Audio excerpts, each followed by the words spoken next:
After Resident Evil 4's monumental success being regarded as one of the greatest games of all time, the Resident Evil series took a nosedive among loyal gamer girls and gamer boys. The next two games, RE5 and 6, couldn't live up to the expectations of their successful older brother and started what some call the Dark Ages for Resident Evil.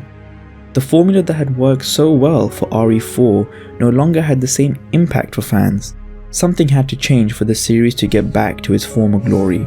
And while RE7 was a brand new fresh perspective for the series with a first-person approach while returning to a truly survival horror experience, it was when Capcom released Resident Evil 2 Remake that the series was fed a green herb and brought back to life.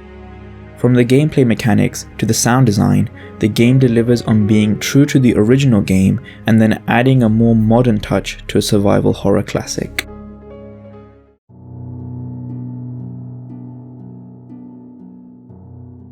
Resident Evil 2, being a remake, took on a slightly altered approach to its gameplay mechanics, which gave a present-day feel to a game that released in 1998. Not having to use tank controls like in the original game allowed for a more liberating movement system. And while the movement system allowed for easier control of the character, the narrow corridors maintained a claustrophobic feeling, balancing it out. The analog controls felt much smoother and responsive than those first incorporated in RE6. Controlling the character felt like you were actually controlling the character. Now for all you Gen Z babies out there asking, but getgud, what are tank controls? Are those used to control tanks in Tank Simulator or whatever other tank game is out there? Actually, yeah, kind of. The term tank control was coined because tanks would need to come to a full stop before they could change their direction. Similarly, in games with tank controls, the character could be moved forward and backwards using the up and down buttons and could turn right and left using the corresponding buttons on the D-pad. None of this analog crap. Due to older games having pre-rendered backgrounds, tank controls allowed for the character to keep moving in one direction even when players transitioned into a new area. Tank controls remained the control mechanism all the way until Resident Evil 5, which came out in 2009. These guys at Capcom were like, man, we really like tank controls. The movement system was modern, but the item management system was vintage, being true to the original game and a feature of a proper survival horror game. Sorry, Silent Hill. Players had to manage the items they used and carried due to the limited storage space. Naturally, with an item management system comes backtracking to a previously visited safe room to access the item box that contained your most precious jewels like healingware, ammo, and actual jewels. The item management system divided the opinion of fans in the original game, with a 1998 GameStop review calling it a reoccurring problem from the first game. However, the system helped to create the "I need to get out of this damn city" atmosphere. To counter some of the criticism, Capcom added the ability to increase your inventory space with the tactically placed side pouches, which were then renamed hip pouches in the remake. Get it? Renamed in remake? No? Okay. But it was a neat solution to the limited inventory complaints. Now, by no means am I saying that the gameplay is perfect. Certain parts of the game felt sluggish. The Sherry and Ada parts. It was those parts. I like to walk around as a little girl solving puzzles as much as the next guy, but there wasn't much else to it. Yeah, and they try to add to the story and develop the side characters, but the gameplay makes these parts feel slow. Even then, these sections weren't extended too long, and with how good the game looks, they can be forgiven. After much debate and thought, the devs decided to use the over-the-shoulder camera angle, which has been a staple of the series since RE4, as opposed to the fixed camera angles. This made looking around the beautiful Raccoon police station that much more awe-inspiring. It also added a jump scare element to zombie encounters, especially when you think you've killed a zombie only for it to grab you from the back and try to munch away at your neck, like, get off me bruh. The move away from 3D figures on a pre-rendered background allowed for the players to experience and interact with the different areas in the game more, leading to more immersion.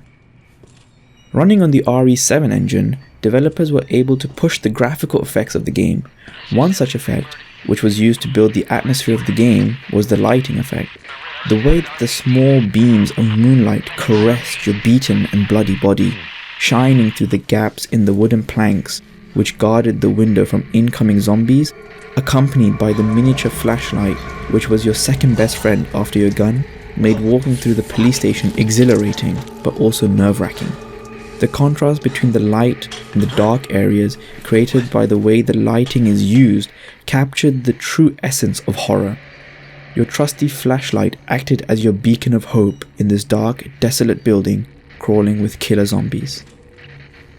This game feels as if the original Resident Evil 2 and Resident Evil 4 came together to create this beautiful baby of a game. Using gameplay mechanics which made the original game so beloved and adding the then innovative features from RE4, Resident Evil 2 Remake successfully pleased older fans of the series as well as attracting a newer audience. Certain gameplay changes meant that players got to appreciate the improvements that the developers made to the game's feel and presentation.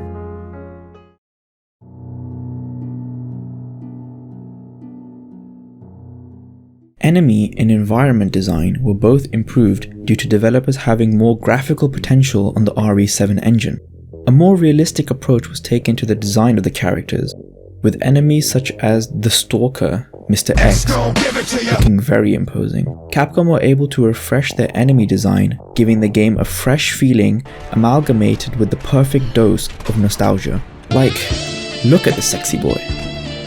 The way that the enemies behave felt very much like how they did in the original game, with most enemies trying to slowly walk, limp or crawl towards you to grab and get a good meaty chunk of your flesh. The enemy AI is nicely accompanied by the realistic visual design, giving an overall improved feeling of realism. Visual effects aided aspects of the combat system, being able to aim at specific body parts like in RE4 and shoot them off changed the way you encountered zombies. My go-to was to shoot their leg off and then proceed to knife them to death, which is the only correct way to deal with zombies, there's no question about that. But having the potential to deal with zombies in different ways meant each player's experience was different and unique. The visual effects and capabilities added to the game's overall atmosphere.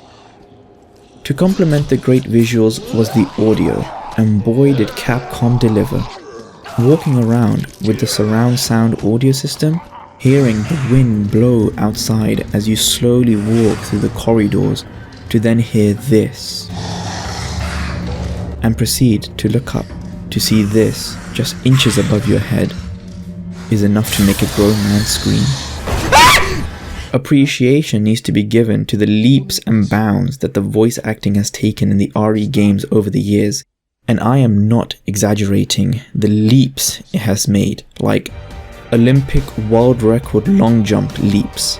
From Barry not even being able to construct basic sentences, but just take a look at this, to this.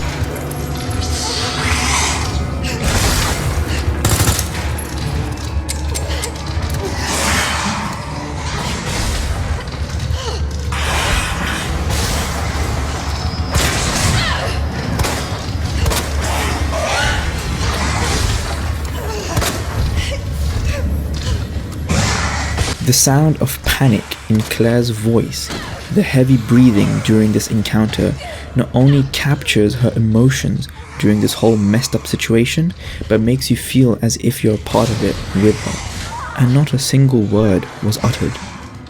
But it wasn't just the sound effects or voice acting that Capcom nailed for its characters, enemies, or environment, but the OSTs were also hit out the park.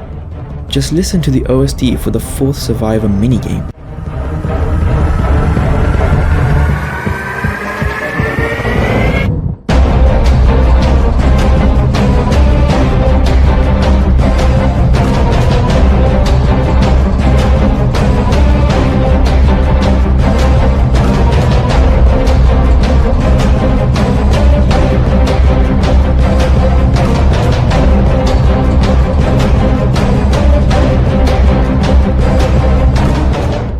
The OST just makes you want to get this man to his extraction point. My extraction point. I've had this on loop for this whole time that I was writing the script to this video.